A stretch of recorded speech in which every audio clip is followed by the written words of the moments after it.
Hi everybody and welcome back to the channel. If you're new here, hit that subscribe button and the notification bell.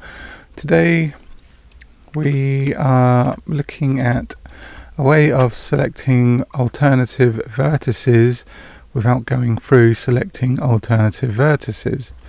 Okay, so say you want to make a cake cup holder. So we start off with our cylinder. I'm just going to make it a little bit smaller, like a cake cup size. We're going to go into edit. I'm just going to delete the top face. So we're just left with this. We're going to go on the inside there and just scale it in because that's how they roll.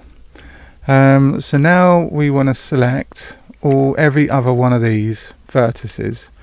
So you can either select every other one, which will take a long time, or select all of them, go into select, and then checker select, and boom, change that to 1. So deselected, just change back to 1 if it's not already on 1.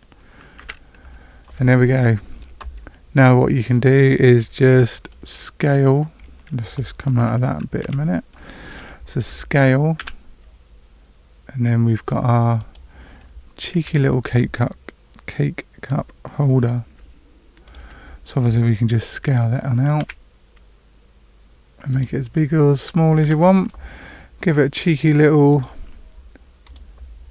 solidify modifier. Give it a little bit of thickness there, however much you want to do that. And there it is, bada beam bada boom. Your nice little cake holder. Hope you enjoyed the video. It's a bit of a short one today, but I say, if you like the video, give us a thumbs up. Don't forget to subscribe to the channel. Don't forget to hit that notification bell, and we'll see you on the next video. Ta-da for now.